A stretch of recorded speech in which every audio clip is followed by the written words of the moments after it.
But first, Vice President Harris and her running mate, Minnesota Governor Tim Walz, are hitting the campaign trail in battleground states today.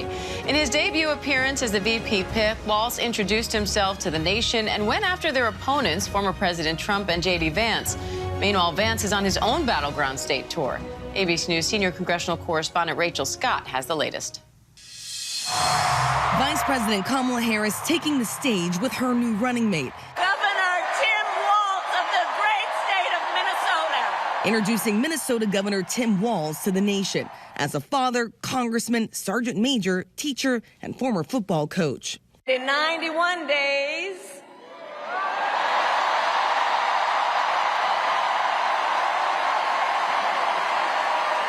the nation will know Coach Walz by another name, Vice President of the United States.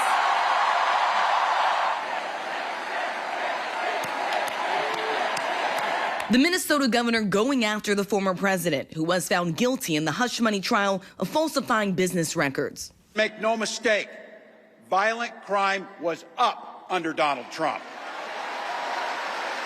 That's not even counting the crimes he committed. And then going after his new rival. Like all regular people I grew up with in the heartland, J.D. studied at Yale, had his career funded by Silicon Valley billionaires, and then wrote a bestseller trashing that community. Come on! That's not what middle America is.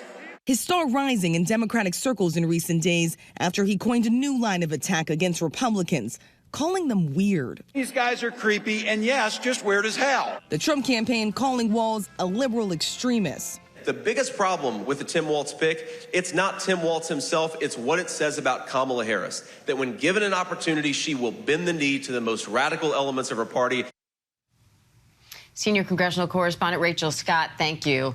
And ABC's Alex Prochet joins me now from the White House, along with ABC News contributing political correspondent Rachel Bade for more. Alex, Trump says, these are his words, he could not be more thrilled about Walz being the VP pick. And now Trump's VP pick, J.D. Vance, is on his own battleground state tour. So what's their strategy now that they know who they're running against? Well, Diane, so now it is a strategy to paint Governor Walz as a liberal. They painted him even more liberal than Vice President Harris, right? But again, I mean, you've heard this messaging. You've heard his CV, if you will, someone who's born in Nebraska, who served in the Army National Guard, a gun owner, someone who's from the battleground state of Minnesota. And so, I mean, it's a fight for this middle ground of voters, the moderates, if you will.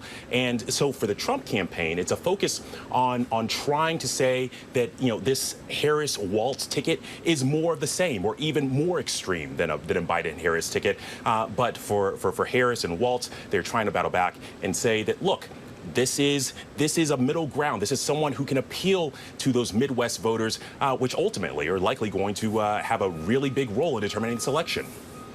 Now, Rachel, Trump's not the only one saying he's happy about Walz. You say Republicans are giddy that Harris didn't pick Pennsylvania Governor Josh Shapiro as a running mate. Why is that? And did you see anything from Tim Walz that night that might either change that sentiment or feed that sentiment even more? Yeah, Diane, I would say that Republicans definitely think Shapiro was the smarter political choice for Harris, and they're not the only ones. There are some Democrats also who believe this too. Look, Shapiro was very popular, is very popular in Pennsylvania. It's a state that Democrats have to win if they're gonna, keep the White House. And, Harris basically showed that she had the confidence she could win that state and went with someone else instead of locking in a running mate who could make sure she lands that state. I do think last night, though, Republicans were obviously watching this sort of rollout of Walz, and they're getting to know him, too, just like the rest of America. And frankly, some of them are actually intimidated. I mean, he's very charismatic, he's likable, he's funny. And so what they're going to do is they're going to try to sort of paint him as this progressive boogeyman, as Alex was just talking about. A couple of lines of attack you can expect, Diane. Number one, they're going to say that he turned Minnesota into a trans refuge. I mean, he passed legislation when he was governor that basically ensured that minors across the country who couldn't get gender-affirming care in their own states could come to his state to get it. This is an issue that a lot of swing voters, you can look at polling, they're not comfortable with. So Republicans are going to seize on that. They're going to talk about him incentivizing undocumented immigrants with free college, driver's licenses, and subsidies for health care in his state, saying this actually encourages more undocumented immigrants to come to this country. This is something they're also going to latch onto. And then lastly, Diane, they're going to say that he slow-walked the National Guard's response to the riots in 2020, and that is actually something that some local Democratic leaders have come out and said publicly, blaming him in part for what happened in Minneapolis. So I think, look, Republicans want to focus on some of his policy record as governor. The problem they have, though, is trying to get Donald Trump to actually focus. Right now, Donald Trump is just going off on tangents, making sort of schoolyard taunts against both Republicans and Democrats. And Republicans want him to focus on policy. And the question is, will he? Now, Alex, Harris and Walz are heading to Wisconsin and Michigan next. So what are you watching for there?